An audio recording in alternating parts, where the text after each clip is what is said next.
नमस्कार, दिन भर की बड़ी खबरों में आपका स्वागत है। मैं हूं शिवानी। राज्यसभा सीट चोरी के खिलाफ मीनाक्षी की याचिका खारिज। सुप्रीम फैसले से देश भर में गुस्सा, राष्ट्रपति भवन घेरने की कोशिश की और देश के कोने कोने में उतरी कॉकरोच जनता पार्टी। लखनऊ में घुसे दीपक योगी के उड़े होश की। वहीं बागियों का 18 मई को स्पीकर को भेजा लेटर सामने आया, नाम देख ममता के उड़े होश की। साथ ही बाल बाल बचे मोहन भागवत, किसने की मारने की कोशिश की। वहीं खबर के अंत में बात होगी डीजल पर बड़ी पाबंदी, सरकार के नए नियम से मचे हाहाकार की। इसी के साथ आज दिन भर की सभी बड़ी और प्रमुख खबरों को जानेंगे विस्तार से। उससे पहले एक नजर सुर्खियों पर। सीमांचल मिशन पर सम्राट चौधरी, नीतीश के पॉलिटिकल ट्रैक पर बढ़ रही सीएम की गाड़ी, राजनीतिक गलियारों में है नजर। खान सर के गार्ड्स की जमानत याचिका खारिज। रोशन आनंद के बेल पर फंसा पेंच, आज सुनवाई टली, अब सोमवार को आएगा फैसला। बेगानी शादी में अब्दुल्ला दीवाना, एनसीपी और कांग्रेस विलय की चर्चा पर देवेंद्र फडणवीस का संजय राउत पर तंज। अखिलेश यादव बोले राम मंदिर चढ़ावे पर डकैती पड़ रही, विरोध करने पर एनकाउंटर हो रहा। कासगंज में पूर्व सांसद कुंवर देवेंद्र को सपा ज्वाइन कराई। जश्न मनाने का समय है लेकिन निंदा के लिए नहीं। भारतीय के मरने पर ओमान शिप अटैक में भारतीय के मरने पर पीएम मोदी पर बरसे असदुद्दीन ओवैसी। नेतृत्व का संदेश, अजित पवार की विरासत से आगे बढ़ी सुनेत्रा पवार, एनसीपी नेताओं को दी स्पष्ट चेतावनी। राम मंदिर के चढ़ावे से 5 करोड़ की डकैती हो गई, संजय राउत बोले अयोध्या जाएंगे उद्धव ठाकरे। पहले इस्तीफा दें फिर भाजपा के टिकट पर लड़े चुनाव, महुआ मोइत्रा ने 19 बागी सांसदों पर साधा निशाना। पश्चिम बंगाल में ममता बनर्जी के खिलाफ एफआईआर दर्ज, चुनाव के समय भड़काऊ बयान देने का है आरोप। फिल्म काला हिरन के खिलाफ हाईकोर्ट पहुंचे सलमान खान, बॉलीवुड एक्टर को किस बात का है डर। नीट यूजी री एग्जाम 3 घंटे 15 मिनट का होगा, 4 रफ वर्कशीट भी मिलेंगी। एनटीए ने जारी की री एग्जाम की गाइडलाइंस। अखिलेश यादव की बेटी पर आपत्तिजनक पोस्ट, 4 पर एफआईआर। राजभर बोले अदिति मेरी बेटी भी, लेकिन अखिलेश अपनी गिरेबान में झांके। पवन सिंह की 4 गलती और फेल हो जाएगा पूरा गेम प्लान। एमएलसी बने भोजपुरी स्टार को क्या क्या छोड़ना होगा, बीजेपी का यूपी वाला प्लान, जानेंगे विस्तार से। टीएमसी के बागी सांसद बोले पार्टी को नए सिरे से खड़ा करेंगे, डबल इंजन सरकार के साथ करना चाहते हैं काम। 3 संसदीय समितियों की हुई बैठक, वित्त, कॉर्पोरेट कानून और ऊर्जा से जुड़े मुद्दों पर हुआ मंथन। चलिए जानते हैं अब बड़ी और प्रमुख खबरों को विस्तार से। उससे पहले वीडियो को लाइक करें। राज्यसभा नामांकन रद्द होने के खिलाफ मीनाक्षी की याचिका खारिज। सुप्रीम कोर्ट के फैसले के बाद बोली पहले वोट चोरी होती थी, इस बार सीट चोरी हो गई। बता दें कि सुप्रीम कोर्ट ने आज कांग्रेस नेता मीनाक्षी नटराजन की याचिका खारिज कर दी है। उन्होंने राज्यसभा चुनाव के लिए उनका नामांकन रद्द किए जाने के फैसले को चुनौती दी थी। कोर्ट ने कहा कि इस मामले में सीधे रीट याचिका नहीं सुनी जा सकती। अगर उन्हें फैसले पर कोई आपत्ति है तो वे चुनाव याचिका दायर करें। जस्टिस प्रशांत कुमार मिश्रा और जस्टिस एएस चंद्रकर की बेंच ने कहा कि संविधान का अनुच्छेद 329 चुनाव प्रक्रिया में अदालतों के हस्तक्षेप को सीमित करता है, इसीलिए सुप्रीम कोर्ट इस मामले में रीट पिटीशन पर सुनवाई नहीं कर सकता। नामांकन रद्द करने का फैसला सही था या गलत, अदालत ने इस पर कोई टिप्पणी नहीं की है। कोर्ट ने कहा चुनाव से जुड़े ऐसे विवादों का समाधान चुनाव याचिका के जरिए ही किया जाना चाहिए। मीनाक्षी नटराजन चाहे तो चुनाव याचिका दाखिल कर इस फैसले को चुनौती दे सकती हैं। दरअसल बता दें कि मध्य प्रदेश की तीसरी सीट के लिए कांग्रेस ने मीनाक्षी नटराजन को उम्मीदवार बनाया था। कांग्रेस के पास पर्याप्त संख्या बल भी था, लेकिन 9 जून को मीनाक्षी का नामांकन फॉर्म निरस्त कर दिया गया। इसके खिलाफ कांग्रेस सुप्रीम कोर्ट पहुंची थी। याचिका खारिज होने पर मीनाक्षी ने कहा कि पहले वोट चोरी होती थी, इस बार सीट चोरी हुई है। कॉकरोच पार्टी चीफ बोले आंदोलन करना सबसे बड़ी देशभक्ति, पेपर लीक के जिम्मेदारों को इस्तीफा देना होगा। जी हां, लखनऊ के इको गार्डन में आज छात्रों और वनडे एग्जाम की तैयारी कर रहे करीब 6000 अभ्यर्थियों ने प्रदर्शन किया है। कॉकरोच जनता पार्टी के चीफ अभिजीत दीपके भी इसमें शामिल हुए। वह करीब 40 मिनट तक रुके, भाषण दिया, 20 जून को दिल्ली आने का आह्वान किया, इसके बाद निकल गए। दीपके ने संबोधन में कहा हमारा देश एक आंदोलन से बना था, आंदोलन नहीं हुआ होता तो आज आजादी भी नहीं मिलती। अगर देश में इमरजेंसी के खिलाफ आंदोलन ना होता तो आज लोकतंत्र ना होता। आंदोलन करना सबसे बड़ी देशभक्ति है, चाहे लेखपाल हो, यूपीएसआई हो, नीट हो या सीबीएसई हो।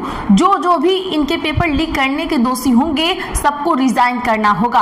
आज सुबह 10 बजे से प्रदर्शन शुरू हुआ। अभिजीत दोपहर 1:30 बजे हाथ में संविधान की किताब लेकर इको गार्डन पहुंचे। उन्हें पुलिस ने सुरक्षा घेरे में अंदर तक पहुंचाया। ममता की हार के 14 दिन बाद ही टीएमसी टूटी। बागियों का 18 मई को स्पीकर को भेजा लेटर आया सामने। जी हां, बता दें कि ममता बनर्जी की पार्टी तृणमूल कांग्रेस में फूट अब तय हो चुकी है। विधानसभा में जी हां, बता दें कि ममता बनर्जी की पार्टी तृणमूल कांग्रेस में अब फूट तय हो चुकी है। विधानसभा के 80 में से 58 विधायकों के बगावत के बाद लोकसभा के बागी 19 सांसदों का आज लेटर सामने आया। न्यूज एजेंसी एएनआई के मुताबिक इसे 18 मई को लोकसभा स्पीकर को भेजा गया था और अलग गुट बनाने की मांग की गई है। इससे साफ है कि ममता की हार के 14 दिन बाद ही पार्टी में बगावत शुरू हो गई थी। इस चिट्ठी में यूसुफ पठान, सायोनी घोष, काकोली घोष और शताब्दी रॉय जैसे बड़े नाम शामिल हैं। एक नाम सामने नहीं आया है। इससे पहले 3 जून को टीएमसी के 58 विधायकों ने बंगाल विधानसभा अध्यक्ष को पत्र लिखकर उनके गुट को मान्यता देने की मांग की थी, जिसे अध्यक्ष ने मंजूर भी कर लिया था।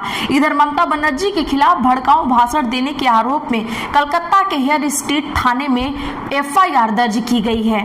बता दें कि दल बदल कानून 10वीं अनुसूची के तहत अलग गुट को मान्यता तभी मिलती है जब पार्टी के कम से कम 2/3 विधायक या सांसद उनके साथ हों।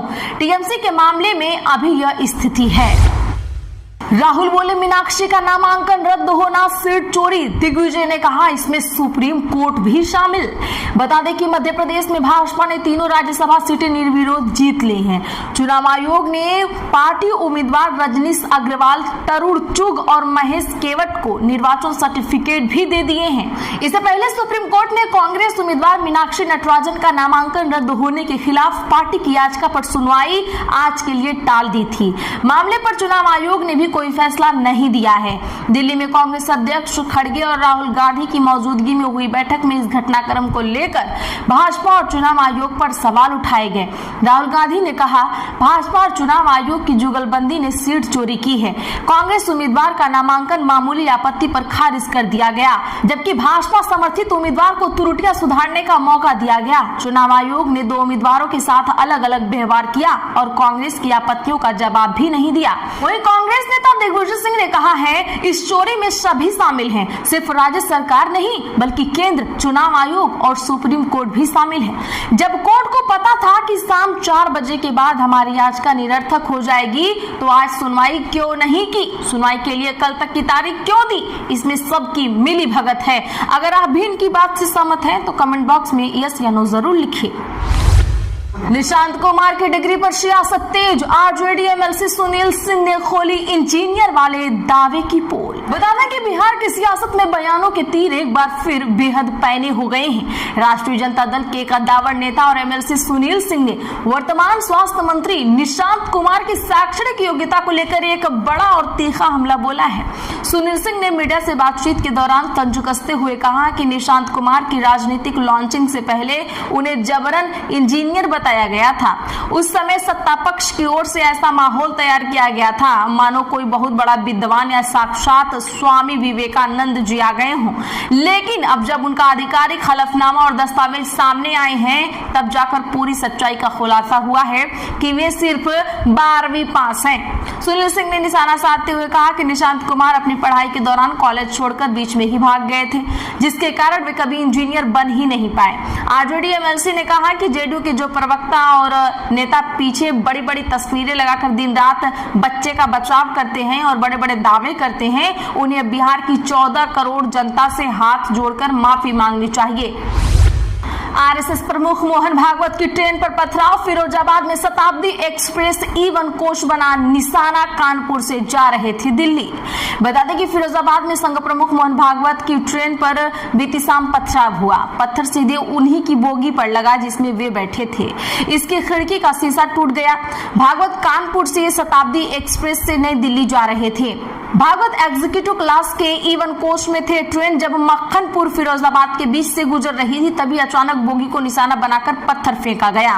गनीमत रही कि इस पथराव में संघ प्रमुख सुरक्षित बच निकले हैं। सुरक्षा को देखते हुए ट्रेन को बीच रास्ते में कहीं भी नहीं रोका गया। घटना की सुरक्षा मिलते ही टुंडला जंक्शन पर रेलवे सुरक्षा बल और राज्य के रेलवे पुलिस के आला अधिकारी भारी फोर्स के साथ मुस्तैद हो गए। एक ग्राहक को 200 लीटर से ज्यादा डीजल नहीं, commercial user retail petrol pump से ईंधन नहीं खरीद पाएंगे। बता दें कि आम ग्राहक एक दिन में अधिकतम 200 लीटर ही डीजल खरीद पाएंगे। इस डीजल को दोबारा बेचने पर पूरी तरह से रोक रहेगी। इसके अलावा अब फैक्ट्रियों और कमर्शियल यूजर्स को रिटेल आउटलेट से ईंधन नहीं मिलेगा। केंद्र सरकार ने आज इसे लेकर आदेश जारी किया है। अब इन बड़े उपभोक्ताओं को केवल बल्क सेल पॉइंट से ही ईंधन खरीदना होगा। पत्र सरकार ने कदम देश के कुछ हिस्सों में रिटेल पंपों पर अचानक बढ़ी असामान्य बिक्री को देखते हुए उठाया है। यह पाबंदी शुरुआती तौर पर 90 दिनों के लिए लागू की गई है। सरकार का कहना है कि इस फैसले से आम उपभोक्ताओं के लिए ईंधन की किल्लत नहीं होगी। तो आज के लिए बस इतना ही। ऐसी ही खबरों के लिए चैनल सब्सक्राइब कर लें और बगल में घंटी के निशान को जरूर दबा लें। वीडियो को लाइक शेयर करना ना भूलें।